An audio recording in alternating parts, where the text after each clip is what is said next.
Bienvenue dans votre nouvelle maison idéale, un espace parfait pour toute la famille. Profitez de chaque instant ensemble.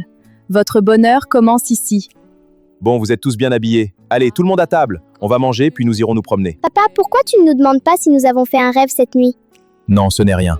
Pourquoi cette question? Papa, Daniel m'a dit que chaque matin, son père leur demande s'ils ont fait un rêve avant de prier. Nous aussi, on prie, mais toi, tu nous le demandes jamais. C'est une très bonne idée, ma chérie. On peut commencer demain matin. Oui, c'est une belle tradition. D'accord. Mais Sarah, aujourd'hui, tu as fait quel rêve? J'ai rêvé que tu pleurais, maman. C'est absurde! Comment pourrais-je faire pleurer votre mère? Je suis pas un bébé. Chérie, parfois les rêves ont une signification. Ils peuvent vouloir dire quelque chose. Non, Sarah aime trop les dessins animés. Elle en regarde tellement que son imagination continue de les voir pendant la nuit. C'est juste son imagination. Bon, passons à table. Il est temps de manger.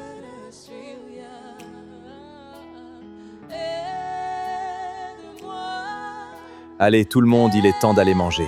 Oui, le dîner est prêt. Allons-y. J'ai faim. Moi aussi. Très bien, suivez-moi. Fais attention, mon bébé.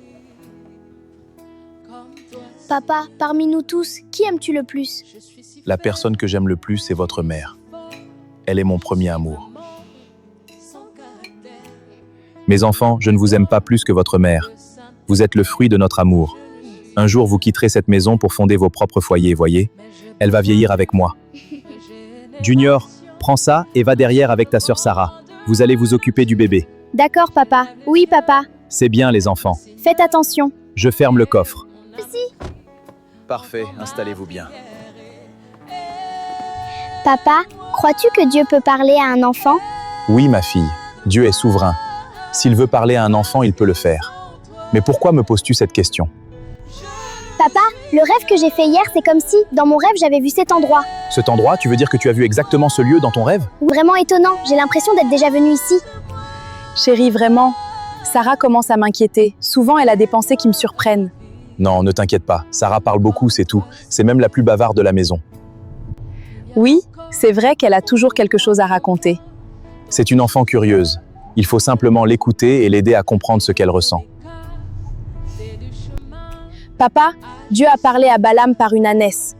Parfois, Dieu peut utiliser différentes façons pour transmettre un message. Peut-être qu'il veut aussi te parler aujourd'hui.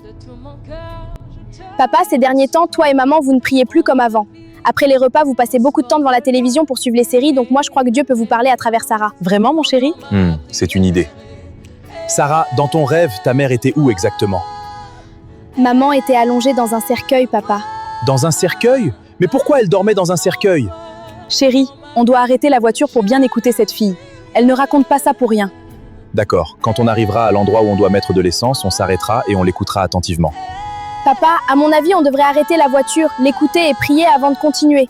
Arrête, Junior, c'est moi qui conduis cette voiture, pas toi, je sais ce que je fais.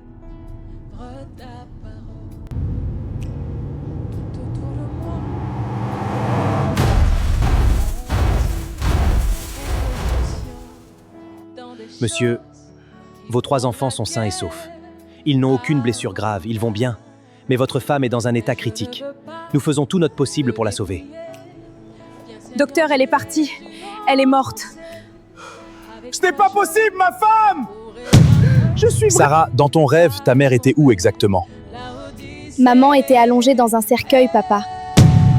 Chérie, on doit arrêter la voiture pour bien écouter cette fille. Elle ne raconte pas ça pour rien. Papa, à mon avis, on devrait arrêter la voiture, l'écouter et prier avant de continuer. Arrête, Junior, c'est moi qui conduis cette voiture, pas toi, je sais ce que je fais. Je suis vraiment désolé. Maman, reviens! Je veux ma maman! Maman! Ma maman chérie, tu es où?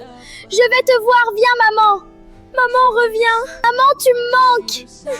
Mon frère, nous sommes dans un champ de bataille. Tous les jours, c'est un combat sur la terre. Satan n'utilise pas des balles blanches, mais il utilise des vraies balles réelles contre nous. À cause de nos distractions, le diable cherche parfois à préparer ses plans dans les ténèbres. Voilà pourquoi, même si tu ne vois pas Satan de tes propres yeux, sache qu'il est réel. Mes frères et sœurs, Dieu nous parle toujours, mais souvent nous ne prêtons pas attention à sa voix.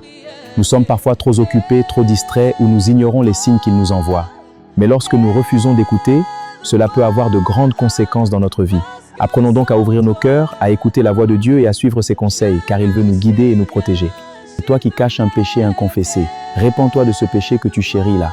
Tu veux faire la repentance, mais une autre voix dit ne te repente pas. C'est Satan. Réponds-toi, le lendemain ne t'appartient pas. Aide-moi à vivre comme toi, Seigneur.